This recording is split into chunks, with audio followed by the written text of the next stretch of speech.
டே மச்சான், அந்த முதல்ல ஏதோ கதை சொல்லுவேல, அந்த மாதிரி ஏதாவது சொல்லேன். சரி, பர்முடா ட்ரையாங்கிள் பற்றி உனக்கு தெரியுமா? பர்முடா ட்ரையாங்கிளா? இந்த பர்முடா ட்ரையாங்கிள் நார்த்தன் அட்லாண்டிக் ஓஷனில் தான் இருக்குது. இந்த பர்முடா ட்ரையாங்கிளை எல்லாருமே டெவில்ஸ் ட்ரையாங்கிள் தான் கூப்பிடுவாங்க. ஏன் அவங்க கூப்பிட்றாங்கன்னு பார்த்தா அங்கே நடந்த சில மிஸ்டீரியஸான விஷயங்கள் தான் இதுக்கு காரணம். அதில் ஃபர்ஸ்ட்டாக பர்முடா, ஃப்ளோரிடா, போர்ட்டோரிக்கோ அப்படின்னு 3 இடத்தையுமே ட்ரையாங்கிள் ஷேப்பில் இந்த பர்முடா ட்ரையாங்கிள் கனெக்ட் பண்ணும். 50க்கும் மேலே ஷிப்ஸ் இந்த இடத்துல காணாமல் போயிருக்கு. அது மட்டும் இல்லாமல் 20க்கு மேலே பிளைன்ஸ் இந்த இடத்துல மிஸ்டீரியஸாக காணாமல் போயிருக்கு. இதெல்லாம் எப்படி காணாமல் போச்சு? ஒருவேளை தண்ணியில் முழுகி இருக்குமா? அந்த மாதிரி எந்த ஒரு எவிடன்ஸுமே இப்போ வரைக்கும் யாருக்குமே கிடைக்கல. இப்படி தான் டிசம்பர் 5ஆம் தேதி 1945 ஃப்ளைட் 19 அப்படின்ற ஒரு ஃப்ளைட் காணாமல் போயிருக்கு. இதுக்கடுத்து அங்கே தொலைஞ்சு போனால் எந்த ஒரு ஃப்ளைட்ஸுக்கும் பிளைன்ஸுக்குமான எந்த எவிடன்ஸுமே இப்போ வரைக்கும் கிடைக்கல.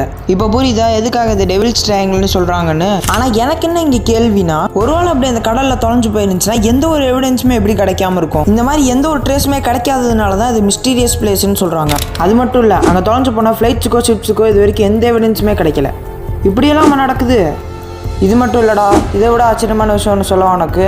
இது மாதிரி வேற என்னலாம் உனக்கு தெரியும்? சரி, ஸ்டோன் ஹெஞ்ச் அப்படின்ற இடத்த பற்றி தெரியுமா உனக்கு? ஸ்டோன் ஹெஞ்சா?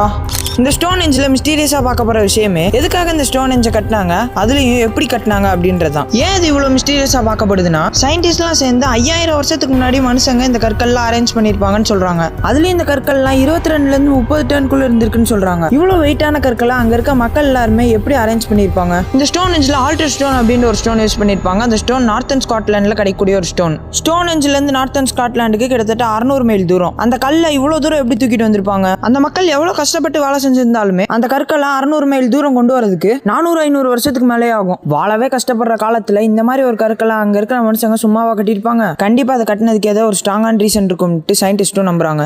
இந்த ஸ்டோன் ஹெஞ்சில் இருக்க ராக்ஸ் எல்லாத்தையுமே எப்படி பில்டு பண்ணாங்க அப்படின்றதுக்கான ஒரு சின்ன எவிடன்ஸ் கூட இப்போ வரைக்கும் கிடைக்கல. இப்போ புரியுது அந்த ஸ்டோன் ஹெஞ்சில் இருக்க மிஸ்ட்ரியை பற்றி. இந்த வீடியோ பார்த்துட்டு இருக்கவங்க இந்த வீடியோ பிடிச்சிருந்துச்சுன்னா மறக்காம லைக் பண்ணுங்க, ஷேர் பண்ணுங்க, சப்ஸ்கிரைப் பண்ணுங்க. உங்களை நெக்ஸ்ட் ஒரு இன்ட்ரெஸ்டிங்கான வீடியோவில் சந்திக்கிறேன்.